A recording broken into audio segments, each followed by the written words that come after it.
right, here we are live in the 281 281-713-832 with Mellow. We just listened to your song Outkast Forever. So the first question on my mind, best Outkast album ever.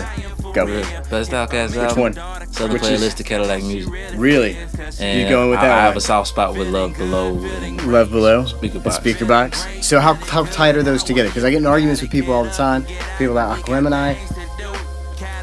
I say the dual album. You gotta go with the dual album. The dual album, it showed like you basically got what you like from both ends You right got all there. of it. Like if you don't, I'm not saying if you don't like one or the other, you could just listen to Big Boy, just listen to Andre. But it's the closest thing. It's the closest thing to an Andre solo album that we probably gonna get. We're probably never gonna get. Nah, probably next year. You think he's gonna do one? Yeah, absolutely. All right. He's gonna say, hey, I look for him to save hip hop. To save hip hop. I look for him to say. You believe hip hop needs saving right now? I believe hip hop needs a sound that's different than what everything else is coming out with. Okay.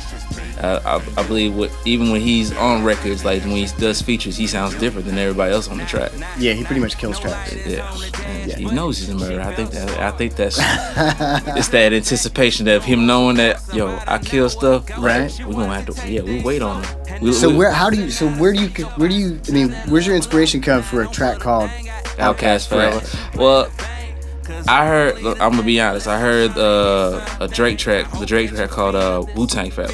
Right. And he was just paying. It wasn't really an homage to pay for Wu-Tang. It was just that title stood out. So to me, like when I started out listening to music, from my brother, I told him give me a couple classic albums. He gave me Southern Playlist of Cadillac Music. Is this your older brother? My oldest brother. Okay. Shout out to Gino. But he when I played it and I listened to it, and Outkast was so different than everything else that I've heard. Like I'm from Houston. I'm from Southwest Houston, but it was just that difference in what their sound was and what they're out of the box, not just the sound, the videos, the way they rap. And I just think there was not a lot of, and they just celebrated their 20 year anniversary. Yeah. And there was just not a whole lot of homage paid to them about what they've done for hip hop. Not the way that like Wu-Tang gets love and things like that. And they totally should. Yeah. 20 years, like they just. I looked at the 20-year mark for Nas, Illmatic, and like all the stuff that they were doing for that, the and remasters and all of that. Yeah, exactly. So I don't know if they're gonna remaster Southern Playlist of Cadillac Music, but it was. How'd you get that delivered to you? Did you get it on a CD? Was it a copy of the CD? Did you actually have with like the artwork? He had the CD, the artwork, and everything. All of it. So it was like, and I was 16 when I heard. I was 16, 17 when I heard it, and I was 10 years ago, and I looked at it and like how they looked at that point didn't look like the dudes on the CD. I was like, Andre was going through some changes. Like, I was like, I don't know if that was post or pre Erykah Badu stage, but yeah, he looked different. But the music was there, the delivery was there, what they were talking about was there. That it was still very raw, especially Big Boy at that time. Big Boy was showing that pimp side, showing that pimp hand. I was already used to that with UGK, with how Bun come on songs and how Pimp come on songs. So I liked it, and like it just came about. Like my friend Crano, Crano 713, he sent me the beat, and I don't know if we got time for the story. I'm probably gonna edit the hell out of this thing. Bring it. But how the song came about, he sent me the beat, and I love the beat, and I started playing around with it, and like some of it was singing parts, and I was just trying to figure out everything, and then just some parts of it, the beginning just came naturally with what I was trying to say, and then I was just like, and then it just gave me that Elevators feel. Okay. And I loved it, and I put it once I went with that, it all just came together, and so I started saying it to different people, and they liked it. And then when I got to Crane, I was like, Crane, I got something. He was like, all right. I played it for Crane. He didn't like it.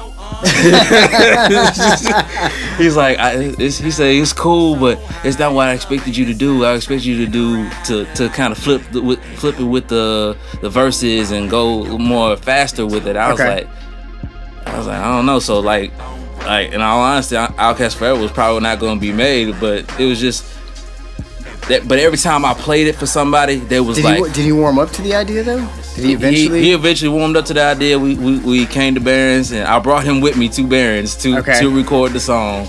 And after it was done by Jason, mixed by Jason and everything like that, like he really warmed up to it. And the idea meant something. He meant something right then and there. But like I said, when I was pitching it it was like I pitched it to everybody, and everybody's like, yes, yes, yes, yes, yes, and then I pitched it to the person who made the track, and he's like, I don't know.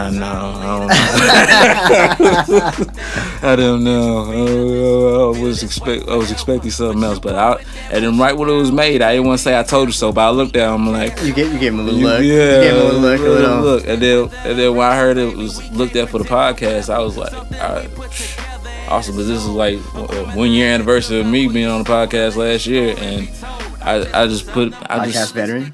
Outkast veteran, yeah. So talk to me about the whole tape. You got Recognition right now. The name of it, Mellow Out. Yes, with the W. With the W. Everybody sing with the W. But seriously, Mellow Out. Like you're leaving Houston. You're leaving the H. You're leaving Texas. Okay. You're going. You want to talk about that? You're going to LA, right? Yes, sir. Like you moving like tomorrow. Like tomorrow. Actually, like tomorrow. By the time people hear this, see this. I mean, I still be in communication. Like, Houston will always be home. Like, my mama's still here. Everybody in my family's still here. Like, I'll always jump back and forth down here because I know how fast-paced Los Angeles is. And, like, but I think I've gotten so used to how Houston is and the politics of Houston. And I needed something different, like a different pace of things to go because I want people who were moving that fast as well. Okay.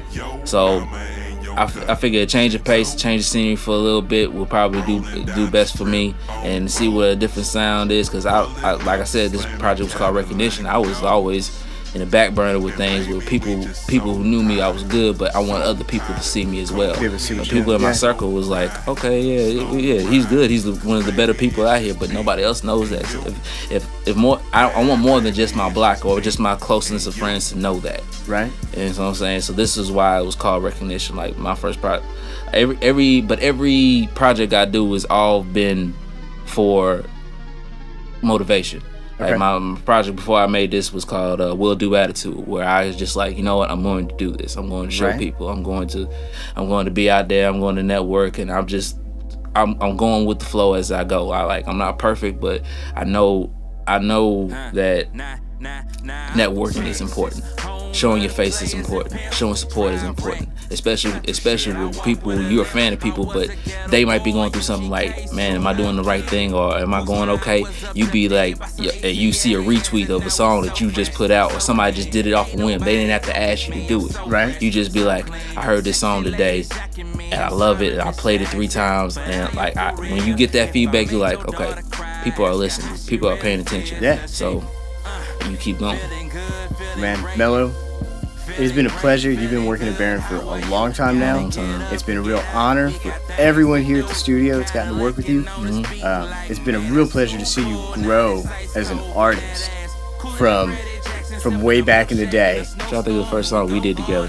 I don't remember, but I know the stuff that you're spitting now is killing that. Like where you're at now, it's been really a pleasure to watch. Thank you so much. Just you as an artist, what you say, how you spit, your delivery, all of that. Move forward. Like that's what we do. We love seeing that. So man, we wish you nothing but the best out in LA. Thank you for sharing your music with us. Thanks for sharing Outkast Forever with the audience. With the audience. And man, I want to see if y'all reaction was like my friend's reaction or Crane. Crane initially got into it, but like I said, I appreciate the love that y'all give, the feedback that y'all give, and all the engineers who've seen me and have helped me out and given good feedback and showing good support of people and other independent artists that's been coming here, and even name artists. Like I seen y'all Instagram, I seen y'all pictures, y'all stunning on us. Y'all stunning on people, but I really appreciate it because I was ever since I've been here, I've learned more and more since I've been here working with the engineers here. Man, Mellow, appreciate it. Safe travels to LA, dude. And don't forget about us. Thank you, Todd. In Houston. All right, when I text you Peter Parker, you know what I'm talking about. Yeah, I know who you're talking about. All right, well, this is it. Mellow out. H-Town. And I cut it right now.